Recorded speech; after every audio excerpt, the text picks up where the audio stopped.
Thank you, Mr. Chairman.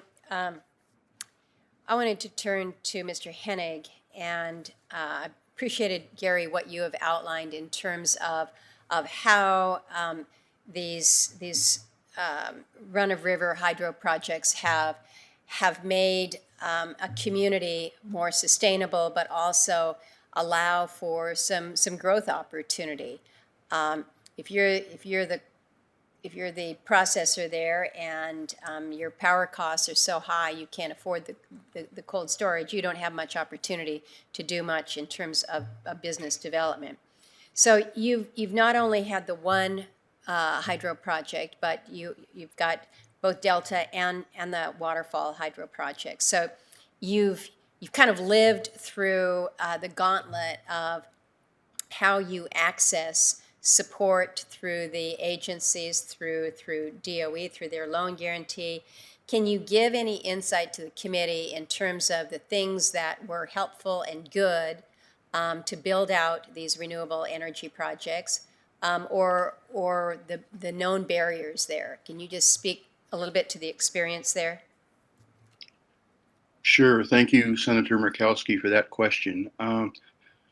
I think the working relationship that the local government, again being dominated by Aleuts, along with the two tribes and the King Cove Corporation, together felt like we can find the solutions to fund these projects. And if we are successful in developing them, then who knows what the future might hold. And what that is trying to say is that now with the new owners of the seafood processing plant in King Cove, they want to purchase the surplus power that we have now, but they also know, like the city, that we have the potential for a third hydro facility, along with knowing that we have Class 6 winds. And for those of you who are familiar with wind generation, anything over a Class 3 wind is commercially viable. So the new owners of the seafood processing company, the two tribes, the King Cove Corporation, and the city are now all looking at taking yet another step to add more renewable energy, and not so much that we need it for the residential part of the community, but for the industrial part of the community, so that our economic survival with greater processing at the seafood plant that can be done by renewable energy can be another win-win for the community, for the fishermen, for the processors, and for all the people who get to eat the wonderful products that come from this very remote region of Alaska. So clear benefit with regards to building out the economy. But in terms of impediments that you had insofar as accessing the necessary capital to move forward, can you speak a little bit to that?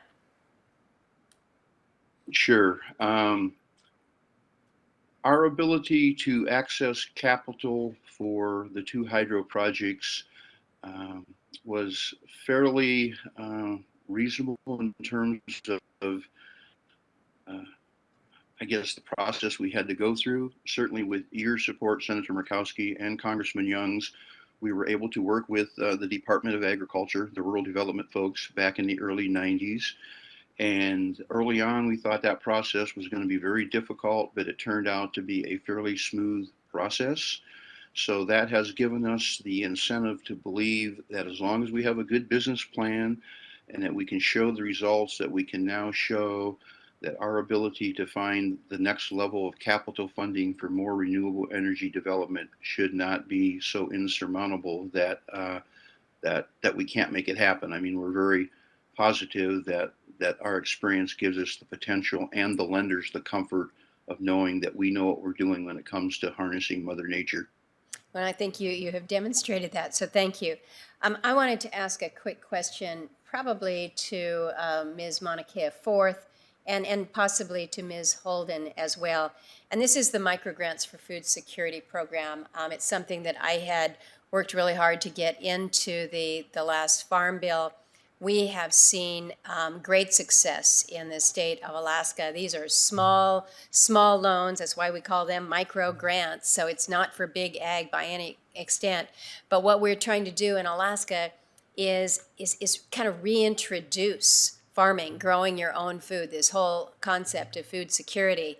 And before you can, the daunting thought of a big project, big agriculture is too much for so many, but you got to get started somewhere. So whether it's seeds or whether it's the high tunnels to allow for a longer growing season, whether it is fencing to keep the moose out so that they don't eat your crops. These have been hugely important. So can either one of you share with me whether these micro grants are something that you feel are helpful? I know that they're already oversubscribed with the money, with the funding that we had appropriated.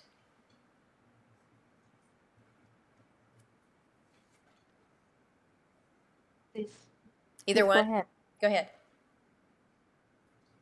Oh, I would love to say that we were a beneficiary, but I'm just glad that that program is oversubscribed.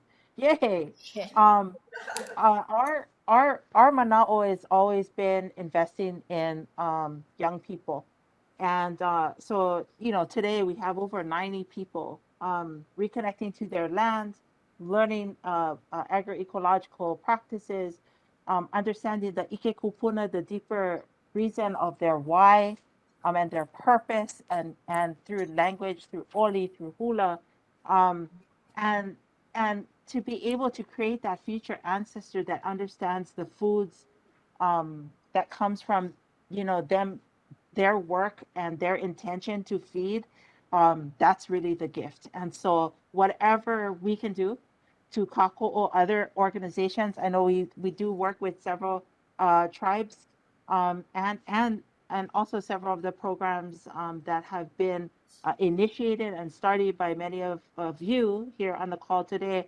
um, that is where I think we need to continue to work, is helping to elevate our youth to be a part of this.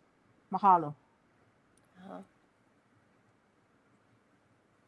Thank you, Mr. Chairman.